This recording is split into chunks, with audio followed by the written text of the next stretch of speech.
Good morning students. ఈరోజు క్లాస్లో collision అంటే ఏంటి, కొలిజన్ ఎన్ని టైప్స్, కొలిజన్ జరిగిన తరువాత బాడీస్ ఎంత వెలాసిటీస్తో ట్రావెల్ చేస్తాయి అనే కాన్సెప్ట్ గురించి డిస్కస్ చేద్దాం. ఫస్ట్ కొలిజన్కి వద్దాం. మనం రోడ్డు మీద వెళ్తున్నప్పుడు కొన్ని యాక్సిడెంట్స్ చూస్తుంటాం. ఓ బస్ కానీ లారీ కానీ కార్నో బైక్నో ఢీకొడుతుంది. క్రికెట్ గేమ్లో బ్యాట్ బాల్ని ఢీకొడుతుంది. క్యారమ్ బోర్డ్ గేమ్లో స్ట్రైకర్ కాయిన్ని ఢీకొడుతుంది. ఫుట్బాల్ గేమ్లో ప్లేయర్ ఫుట్బాల్ని ఢీకొడతాడు. ఇలా రెండు బాడీస్ ఒకదాన్నొకటి ఢీకొన్నప్పుడు వాటి మధ్య స్ట్రాంగ్ ఇంటరాక్షన్ జరిగి మొమెంటం ఎక్స్చేంజ్ అవుతుంది. అంటే దీని మొమెంటం దీనికి, దీని మొమెంటం దీనికి ట్రాన్స్ఫర్ అవుతుంది. ఈ విధంగా రెండు బాడీస్ మధ్య స్ట్రాంగ్ ఇంటరాక్షన్ జరగడం వల్ల మొమెంటం ఎక్స్చేంజ్ అవ్వడాన్ని కొలిజన్ అంటారు. ఈ కొలిజన్ 2 టైప్స్ ఉంటుంది. Elastic collision, inelastic collision. Elastic collision కొద్దాం. ఎలాస్టిక్ కొలిజన్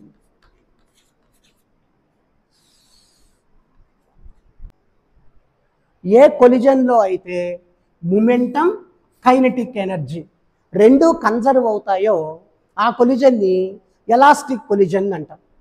ఇక్కడ కన్జర్వ్ అంటే మీనింగ్ కాన్స్టాంట్ అని, సేమ్ అని.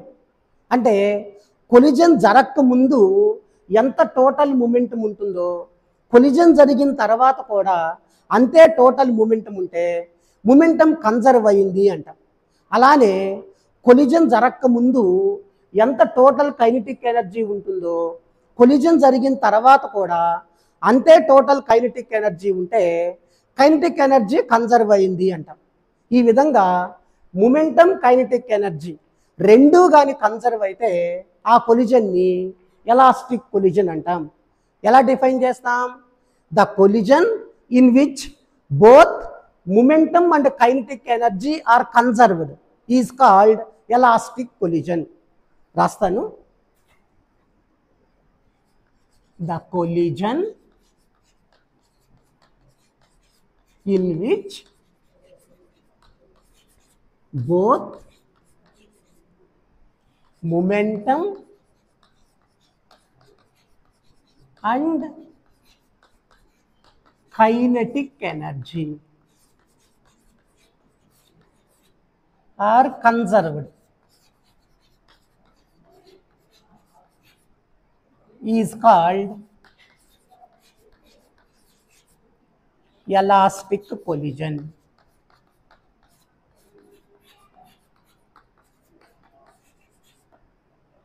నెక్స్ట్ ఇన్ఎలాస్టిక్ కొలిజన్ రాస్తాను.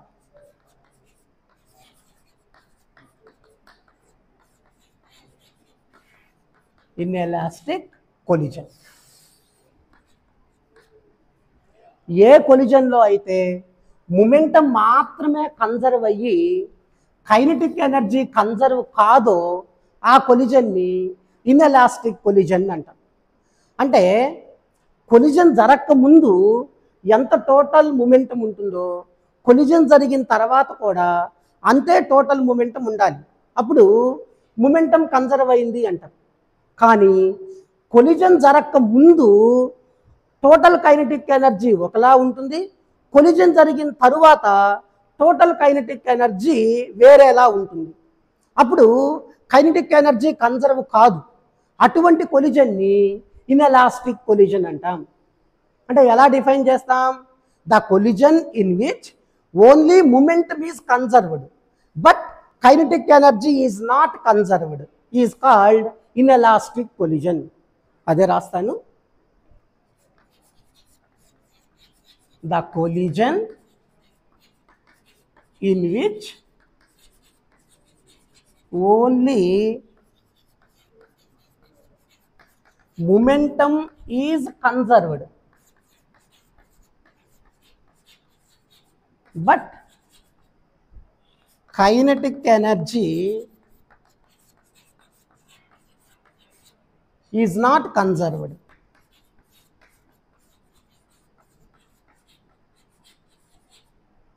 is called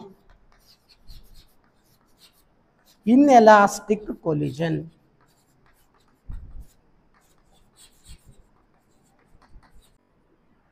ఇప్పుడు వన్ డైమెన్షనల్ ఎలాస్టిక్ కొలిజన్ తీసుకొని కొలిజన్ జరిగిన తరువాత బాడీస్ ఎంత వెలాసిటీస్తో ట్రావెల్ చేస్తాయో ఈక్వేషన్స్ డిరైవ్ చేస్తాం. ఏం తీసుకోవాలి? One dimensional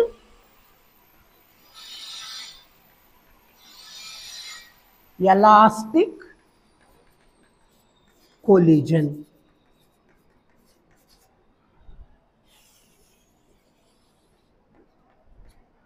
one dimensional collision అంటే కొలిజన్ జరగక ముందు, కొలిజన్ జరిగిన తరువాత బాడీస్ సేమ్ స్ట్రైట్ లైన్లో మూవ్ అవుతూ ఉంటే ఆ కొలిజన్ని వన్ డైమెన్షనల్ కొలిజన్ అంటాం.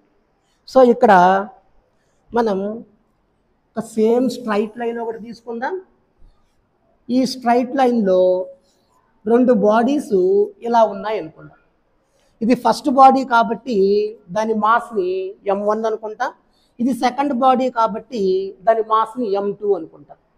ఫస్ట్ బాడీ కొంత వెలాసిటీతో మూవ్ అవుతూ ఉంటుంది, ఆ వెలాసిటీని u1 అనుకుంటాం.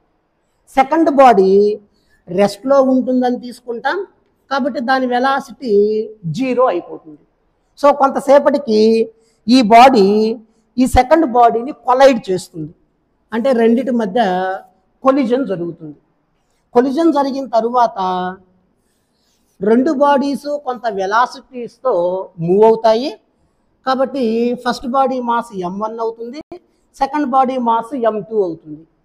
ఫస్ట్ బాడీ వెలాసిటీని v1 అనుకుంటాం, సెకండ్ బాడీ వెలాసిటీని v2 అనుకుంటాం. సో కొలిజన్ జరిగిన తరువాత రెండు బాడీస్ v1 v2 వెలాసిటీస్తో ట్రావెల్ చేస్తాం. మనం v1 ఎంత ఉంటుంది, v2 ఎంత ఉంటుందో ఈక్వేషన్స్ డిరైవ్ చేస్తాం. అలా డిరైవ్ చేయడానికి దేన్ని తీసుకోవాలి? ఎలాస్టిక్ కొలిజన్ తీసుకుంటాం. ఎలాస్టిక్ కొలిజన్ అంటే మొమెంటం కన్జర్వ్ అవ్వాలి, కైనెటిక్ ఎనర్జీ కన్జర్వ్ అవ్వాలి. కాబట్టి first law of conservation of momentum తీసుకుంటాను. From law of conservation of momentum.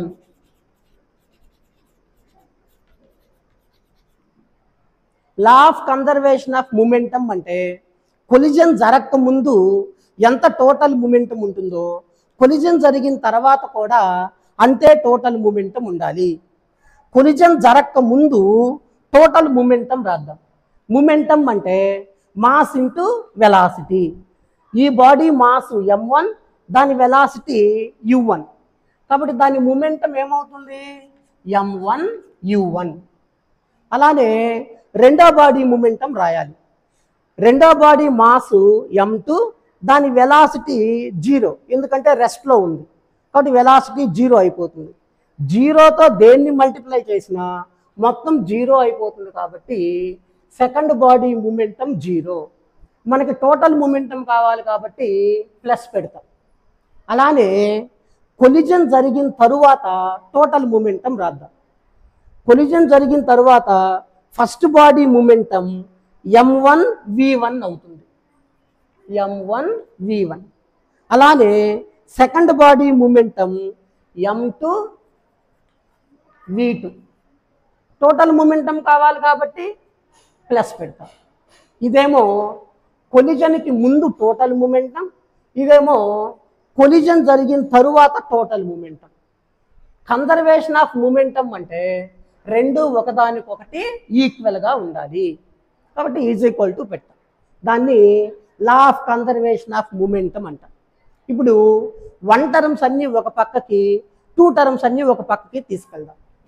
ఇక్కడ ఆల్రెడీ m1 u1 ఉంది. ఇక్కడ ఉండే m1 v1ని ఈజ్ ఈక్వల్ టు యువతల వైపు తీసుకొద్దాం. ఇక్కడ ఏమీ లేదంటే ప్లస్ ఉన్నట్టు, ఇటు వస్తే మైనస్ అవుతుంది కాబట్టి నేను మైనస్ m1 v1 రాస్తాను. ఈజ్ ఈక్వల్ టు ఇక్కడ ఏముంది ఆల్రెడీ m2 v2. ఇది 0 కాబట్టి దానికి వాల్యూ లేదు, దాన్ని తీసేద్దాం. ఇక్కడ m1 ఉంది, ఇక్కడ m1 ఉంది, m1 కామన్ తీద్దాం.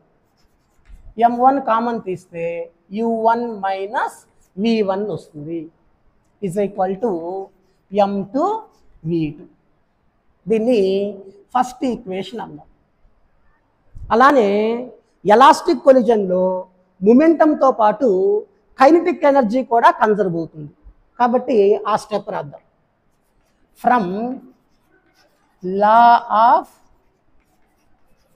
Conservation of kinetic energy. Kinetic ఎనర్జీకి ఫార్ములా ఏంటి? Half MV square, half mass velocity square. So collision జరగకముందు మనం టోటల్ కైనెటిక్ ఎనర్జీ రాయాలి. ఫస్ట్ బాడీ కైనెటిక్ ఎనర్జీ ఎంత? Half mass into velocity square. Half mass m1, velocity u1, square రాయాలి కాబట్టి u1 square రాస్తాను. అలానే సెకండ్ బాడీ కైనెటిక్ ఎనర్జీకి రావాలి. సెకండ్ బాడీ కైనెటిక్ ఎనర్జీ అంటే ఈ బాడీ రెస్ట్లో ఉంది కాబట్టి velocity zero.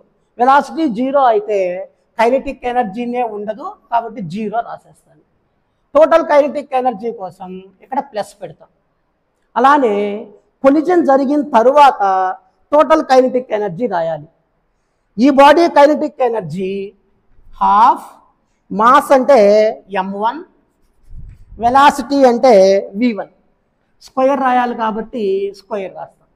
Plus second body kinetic energy అంటే half mass m2, velocity v2 కాబట్టి స్క్వేర్ పెడతాం. ఇదంతా కొలిజన్ జరిగిన తరువాత ఉండే టోటల్ కైనెటిక్ ఎనర్జీ. ఇది కొలిజన్ జరగక ముందు ఉండే total kinetic energy. Conservation of kinetic energy అంటున్నాం కాబట్టి రెండు ఈక్వల్గా ఉండాలి, అందుకని ఈజ్ ఈక్వల్ టు పెడతాం. ఇప్పుడు ఏం చేయాలి? 1 టర్మ్స్ అన్నీ ఒక పక్కకు తీసుకెళ్దాం, 2 టర్మ్స్ అన్నీ ఒక పక్కకు తీసుకెళ్దాం. సో ఇక్కడ already half m1 u1 square ఉంది. ఈ 1 ఇటు పక్కకు తీసుకొచ్చేద్దాం. ఇక్కడ ఏమి లేదంటే ప్లస్ ఉన్నట్టు ఇటు వస్తే మైనస్ అవుతుంది.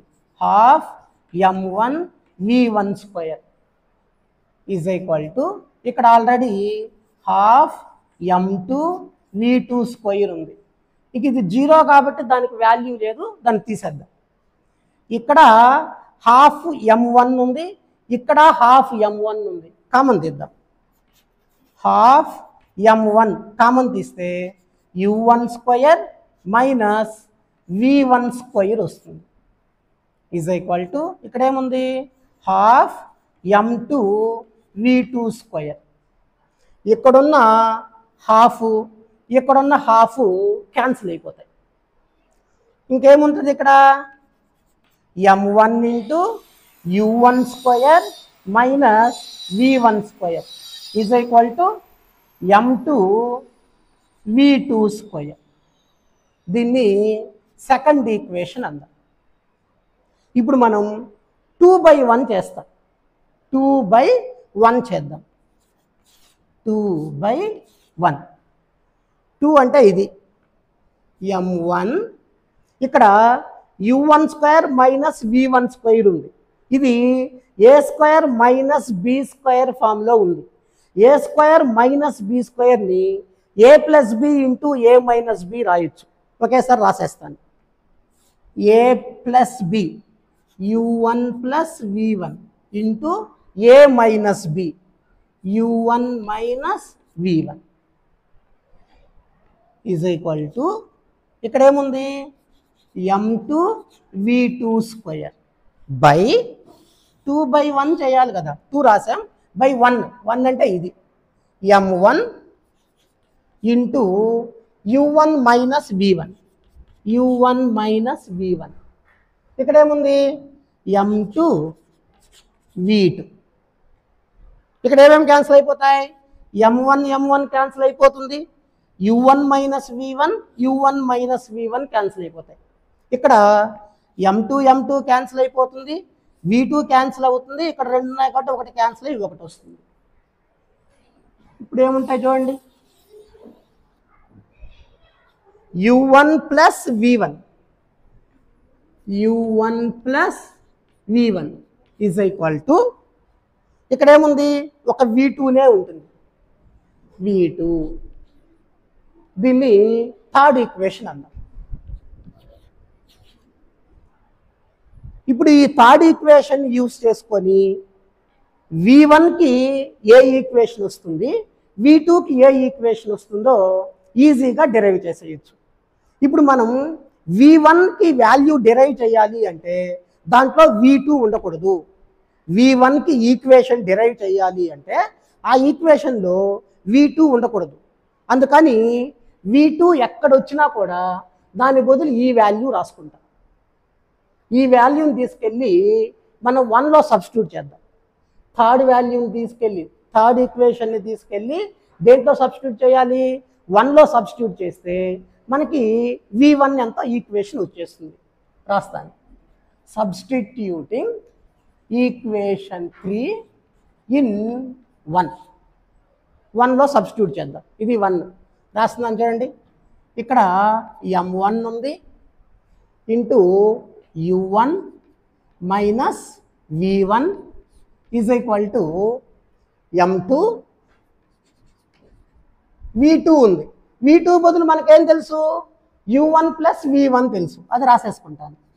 u1 ప్లస్ v1 మల్టిప్లై చేసేద్దాం.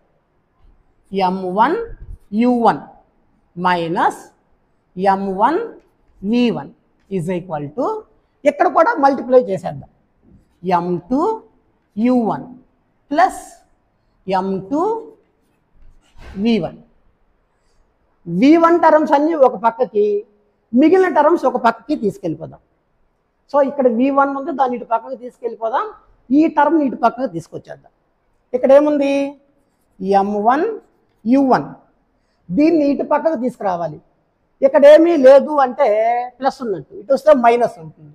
Minus m2 u1 is equal to already ఇక్కడ ఏముంది m2 v1 ఉంది, దీన్ని ఇటు పక్కకు తీసుకొస్తే ఇది మైనస్ కాబట్టి ఈజ్ ఈక్వల్ టు అటు రాగానే ప్లస్ అవుతుంది m1 v1. ఇప్పుడు ఇక్కడ u1 ఉంది, ఇక్కడ u1 ఉంది, u1 కామన్ తీద్దాం. సో u1 కామన్ తీస్తే m1 మైనస్ m2 వస్తుంది ఈజ్ ఈక్వల్ టు ఇక్కడ కూడా సేమ్, ఇక్కడ v1 ఉంది, ఇక్కడ v1 ఉంది, v1 కామన్ తీద్దాం. v1 కామన్ తీస్తే m2 ప్లస్ m1, చదవడానికి m1 ప్లస్ m2 ఈజీగా ఉంటుంది కాబట్టి అలా రాసుకుంటాను. ఎలా అయినా రాసుకోవచ్చు, చదవడానికి ఈజీగా ఉంటుంది కాబట్టి m1 ముందు రాసుకొని నేను m2 తర్వాత రాసుకున్నాను. మనం దేన్ని డిరైవ్ చేయాలి v1కి ఏ ఈక్వేషన్ వస్తుందో డిరైవ్ చేయాలి. అందుకని ఈజ్ ఈక్వల్ టు యువతల వైపు v1 ఒకటే ఉంచి m1 ప్లస్ m2 ఇటు పక్కకు తీసుకొస్తాను. ఈజ్ ఈక్వల్ టు యువతల వైపుకి తీసుకొస్తే అది డివైడ్ చేస్తుంది. ఆల్రెడీ ఇక్కడ ఏముంది u1 into m1 minus m2 ఉంది, అది ఇటు వస్తే డివైడ్ చేస్తుంది కాబట్టి బై m1 ప్లస్ m2. దీన్ని కొలిజన్ జరిగిన తరువాత ఫస్ట్ బాడీ వెలాసిటీ అంట. కొలిజన్ జరిగిన తరువాత ఫస్ట్ బాడీ వెలాసిటీ ఎంత ఉంటుందంటే ఎంత ఉంటుంది. అలానే మనం సెకండ్ బాడీ వెలాసిటీని కూడా డిరైవ్ చేయాలి. అంటే v2కి ఏ ఈక్వేషన్ వస్తుందో కూడా డిరైవ్ చేయాలి. v2కి ఈక్వేషన్ డిరైవ్ చేయాలి అంటే దాంట్లో v1 ఉండకూడదు. అందుకని ఈ థర్డ్ ఈక్వేషన్లో v1 ఎంత వస్తుందో రాసుకుంటాం. v2కి ఈక్వేషన్ డిరైవ్ చేయాలి అంటే అక్కడ v1 ఉండకూడదు. అందుకని థర్డ్ ఈక్వేషన్లో v1 ఎంతో రాస్తాం. From equation 3 v1 is equal to ఇక్కడ v1 మాత్రమే ఉంచి u1 అటు పక్కకు పంపించేద్దాం. ఇక్కడ ఆల్రెడీ v2 ఉంది, ఇది అటు పక్కకి వెళ్తే మైనస్ u1 అవుతుంది.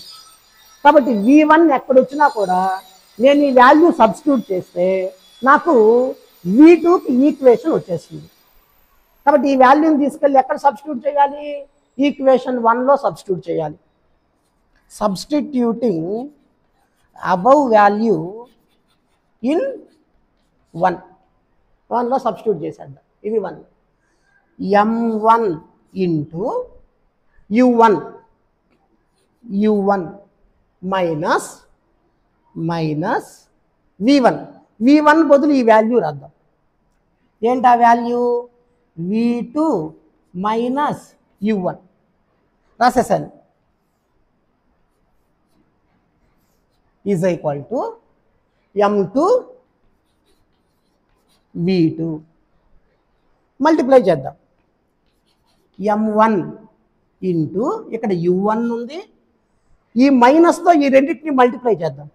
ఇక్కడ ఏమీ లేదంటే ప్లస్ ఉన్నట్టు, మైనస్ ఇంటూ ప్లస్ మైనస్ అయ్యి V2 మైనస్ V2 వస్తుంది. మైనస్ ఇంటూ మైనస్ ప్లస్ వస్తుంది కాబట్టి U1 అవుతుంది. Is equal to M2 V2. మొత్తం M1తో మల్టిప్లై చేసేద్దాం. M1 U1 minus M1 V2 plus M1 U1 is equal to ఏమొస్తుంది ఇక్కడ? M2 V2. ఇప్పుడు మనం V2కి ఈక్వేషన్ డిరైవ్ చేయాలి కాబట్టి ఇక్కడున్న V2 టర్మ్ని అటు పక్కకు తీసుకెళ్ళిపోదాం. ఇక్కడున్న V2 టర్మ్ని ఈజ్ ఈక్వల్ టు అవతల వైపుకి తీసుకెళ్ళాలి. అక్కడ ఏమేమి ఉంటాయి చూడండి. M1 U1 దీన్ని అటు పక్కకు తీసుకెళ్ళిపోతాము. ఇంక ఇక్కడ ఏముంది? Plus M1 U1 is equal already ఇక్కడ M2 V2 ఉంది. M2 V2 ఈ మైనస్ M1 V2 అటు పక్కకు తీసుకెళ్తే ప్లస్ అయిపోద్ది. ప్లస్ M1 V2 అవుతుంది. అంటే V2కి మనం ఈక్వేషన్ డిరైవ్ చేయాలి కాబట్టి V2 టర్మ్స్ అన్నీ ఒక పక్క ఉండాలి. అందుకని ఇక్కడున్న V2 టర్మ్ను కూడా ఈజ్ ఈక్వల్ టు అవతల వైపుకి తీసుకెళ్ళిపోయాలి. ఇక్కడ M1 U1 ఉంది, ఇక్కడ M1 U1 ఉంది. M1 U1 plus M1 U1 2M1 U1 వస్తుంది. ఈజ్ ఈక్వల్ టు ఇక్కడ V2 ఉంది, ఇక్కడ V2 ఉంది. V2 కామన్ తీద్దాం. V2 కామన్ తీస్తే M2 ప్లస్ M1 రాయాలి, కానీ చదవడానికి ఈజీగా ఉంటుంది కాబట్టి నేను ఫస్ట్ M1 రాసుకొని తర్వాత M2 రాసుకుంటాను. ప్లస్ కాబట్టి మనం అటు ఇటు మార్చొచ్చు, ఏం ప్రాబ్లం ఉండదు. సో నాకు V2కి ఈక్వేషన్ కావాలి కాబట్టి ఈజ్ ఈక్వల్ టు యువతల వైపు V2 మాత్రమే ఉంచి M1 ప్లస్ M2ని ఇటు పక్కకు తీసుకొస్తాను. ఇటు పక్కకు తీసుకొచ్చినప్పుడు డివైడ్ చేస్తుంది. ఆల్రెడీ ఇక్కడ ఏముంది? 2M1 U1 ఉంది. అది డివైడ్ చేస్తుంది కాబట్టి బై M1 ప్లస్ M2. ఇది కొలిజన్ జరిగిన తరువాత సెకండ్ బాడీకి ఈక్వేషన్ వస్తుంది. ఇలా మనం ఈ 1 డైమెన్షనల్ ఎలాస్టిక్ కొలిజన్ని బేస్ చేసుకొని కొలిజన్ జరిగిన తరువాత V1కి V2కి ఈక్వేషన్స్ డిరైవ్ చేస్తాం.